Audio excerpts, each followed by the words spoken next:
We're up to number 6 now. Yep. And this is where I think this thing is going to get a little bit hairy.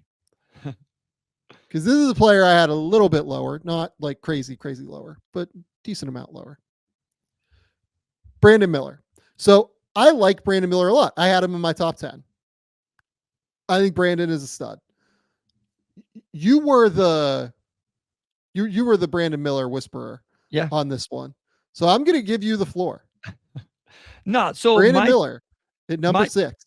So I was looking at a two-way wing who scored how many, 17 points on 44, 37, 83 this season. I think he's at least a 2-level scorer. He actually scored it better at the rim than what I thought. So he scored 67%, 0 to 3 feet. The mid-range was there. The mid-range is what he really did in high school.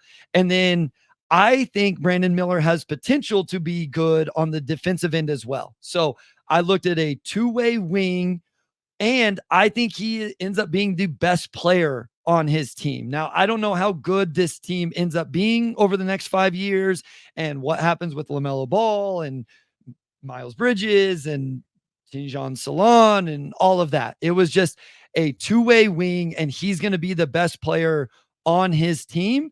And so I was looking for guys who I think have all NBA potential because they're the face of the team that they're on. And that's a pretty valuable archetype. So there is a ton of projection in this. I get that. I am not anywhere close to saying that he is better than anybody that we've talked about. He's probably the worst player. He's undoubtedly the worst player of the guys we will talk about in this episode. Right now, no question. There's not a debate. I'm just projecting out that the archetype he is on the team he's on, potentially being the number one guy, the face of that franchise, two-way wing. I was just projecting out that could end up, being an all NBA type player. So let's talk through this. So like I said, I had Brandon in the top 10. So I'm a big Brandon Miller fan as well. The things that he does really, really well. He's obviously a monster shooter, right? Just a tremendous shooter. He's going to continue to knock down shots from the perimeter at a super high level. I would anticipate he has a couple of years where he knocks down 40% from three, even taking contested 3-point shots, right?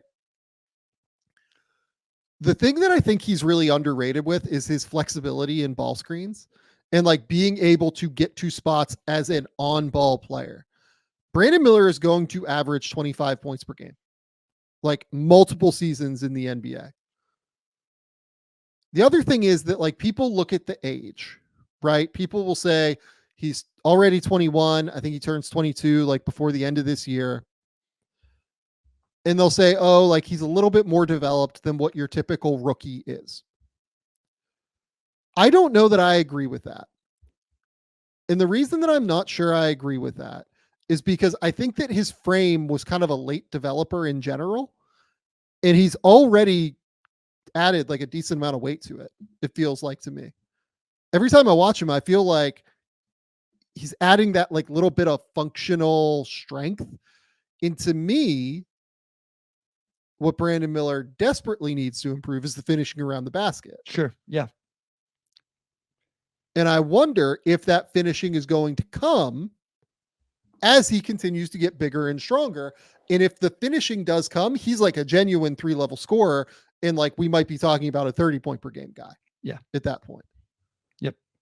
No, and it's not super easy to do what Brandon Miller did this year, even on a bad team where like he just didn't have like a ton of creation around him. Like that team was actually quite bad in terms of like getting him the ball in situations that like make sense for him. He often had to go out and create for himself in significant ways that made it harder for him.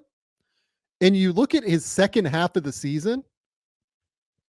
Do you have the second half of the season numbers, Bryce? I do kind of want to give you the floor if you have them. No, I don't. I was just going to say, like, as you were talking about that, the thing is, like, I feel like his rookie season went overlooked a little bit, and rightfully so, because of Chet and Wemby.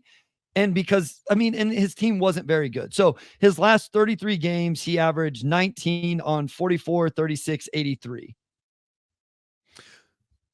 Yeah. So in his last 41 games, he was at 20 points, Here you go. 5 rebounds, 2.6 assists, shot 45, 37, 84, which is like awesome numbers for a rookie on a bad team to like be that relatively efficient and also to be able to get to his spots like in a substantial way on a team with like no real spacing around him, if we're being honest.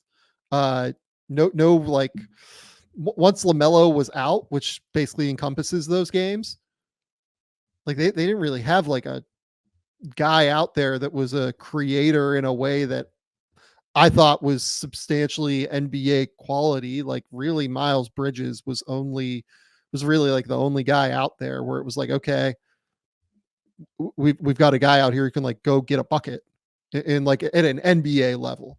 You know what I mean? Terry Rozier was like early, if I remember correctly, like very early on in that stretch.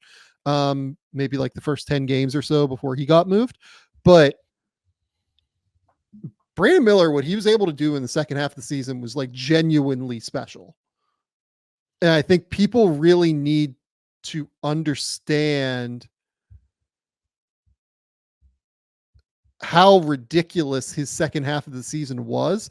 And oh, by the way, like defensively, Charlotte really allowed him to like take on tough assignments as Yeah. well. Yep. He was the guy that was taking on like the toughest guy every single night. Like, and I think he kind of asked for it. The other thing with Brandon is like you kind of talk to people around him and around like everyone there. He's like a very like basketball driven, like centric, like he played at summer league, you know. I think there were a couple other things that happened there, but like part of it was like, hey, like, yeah, I'm good. Like I'll go out with my teammates and like play. Like I just want to go. Right.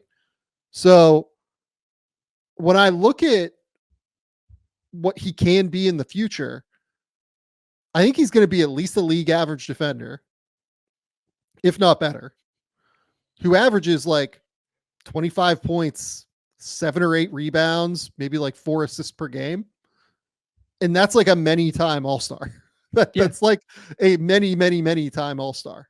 Yeah. Brandon Miller is going to be awesome. Yes. Would I have him below Tyrese Halliburton and Jalen Williams? Yes, I would. Okay. Personally. So that's go ahead. Sorry. Like I think he's a stud. Like I think where you had him's a little high, but like he's a top 10 prospect in the league to me. Yeah. And this is probably like, this is me betting on what if he's 28 a game and better than league average defender? Yeah. Isn't that better than Halliburton? Second team all NBA player. Yeah. That's what I'm saying. So like, I guess that's what I could be wrong here. Obviously I could be wrong here, but like, I guess that's what I see from Brandon Miller is a guy that eventually averages upper 20s, is the guy, the driving force, not in the same way as Halliburton or Maxey, but is the driving force of the offense. And then is at least a plus defender in some capacity. Like he can't do that offensive load and be taking on the primary defensive matchup. Like that's not something he does. This is a guy, Keegan Murray hit 188 threes his rookie season. Brandon Miller made 184 this season. So he really shot it. He had a game where he comes off the ball screen, sidestep, back three. Then he follows that up with a stop and pop 3-pointer. Follows that up with a mid-range off the ball screen. Couple possessions later, he cuts into an and one finish. Then he has a transition one. Now he hits a 3 off a flare screen.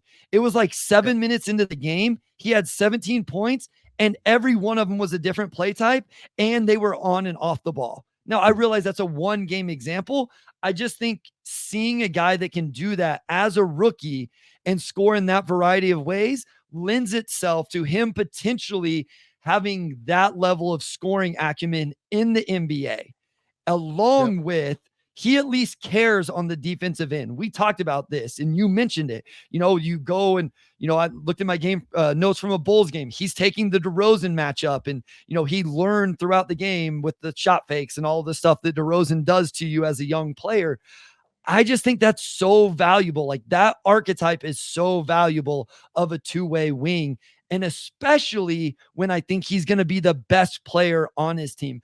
As we've talked through this episode, maybe my biggest error was factoring in what a player was in their organization. Does that make sense? Like maybe I had J-Dub too low because I'm not sure he's the first, definitely not the first, and maybe not the second guy on his team where I have Brandon Miller too high because I think he is going to be the best player on his. Maybe that wasn't a correct way of assessing it, but that definitely bumped guys a few spots here and there within this tier for me. And that's probably why I ended up with Miller so high. Yeah, and look, like, I'm like I said, like I had Miller in the top 10. Like I think he's an absolute stud. I'm a huge fan of what Brandon brings. And look, like, I'm certainly moving off of what my pre-draft is as well on Brandon Sure. too, Yeah. right? Like I Yes. had Brandon, I Same. think 4 pre-draft, something like that. Very clearly to me is the second best player in this draft class right now. Yeah. I mean, Uh, when we talked about Scoot, we talked about this, right? Like, I think people were going to think we were too high on Scoot, but I think it's telling that both you and I had Scoot too. And Scoot ended up where for us? 17 behind yeah, Amin something like Thompson, that. and obviously significantly behind where we have Brandon Miller now. Yeah.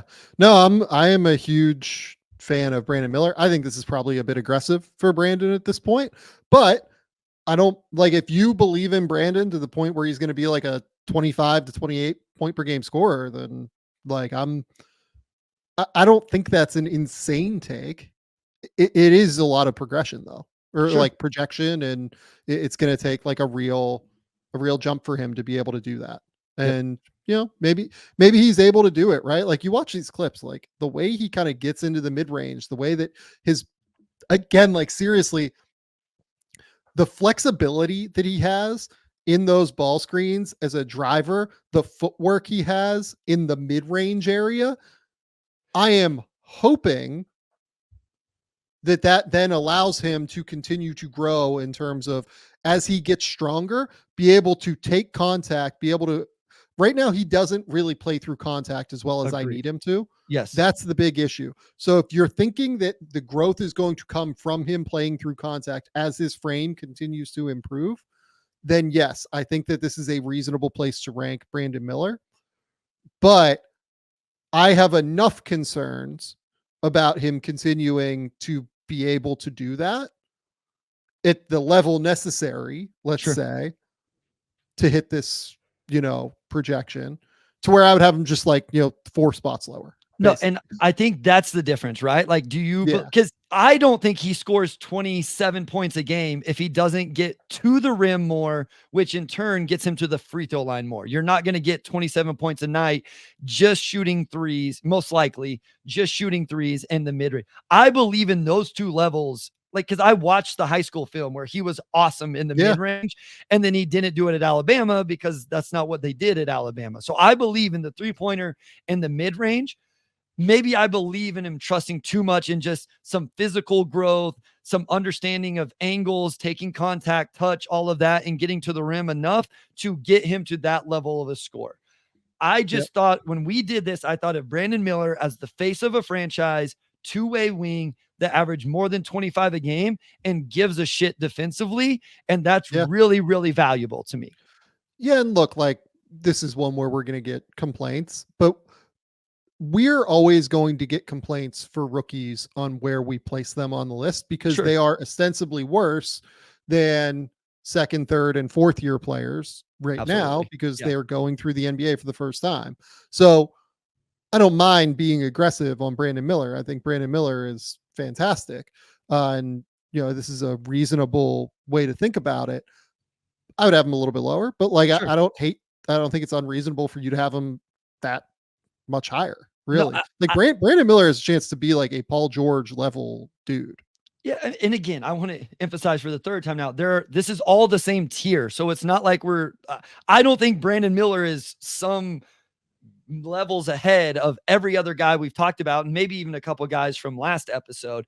It's just like at some point you have to project something for this, or we should have just done what are they right now? And then there's so much less of that. And if we were doing 24 under 24 in 24, what are they right now with no projection? I wouldn't have Brandon Miller anywhere close to this. Like there would be Yeah. a bunch of guys that are ahead of him. So, I mean, I think that's what makes this fun is that's what I tried to explain to like say to somebody about Kaminga, right? Kaminga was probably the other guy that I was aggressive with. I get that. Like you just got to buy into some guys. Some guys you kind of believe and buy into their game, their progression, and what their roles are going to be within their organization, or what you feel like they're going to be. Kaminga was one of those guys. Obviously, Cade is one of those guys for me. And I felt like I've fallen into that with Brandon Miller. And I wasn't a huge Brandon Miller guy pre-draft. I had him third, but I probably had a separation between him and Scoot, a near tier break, if not a full tier break. So I was wrong pre-draft. And I think that's good that we're willing to change our evaluations as we see things and all of that. So yeah, that's where I'm at.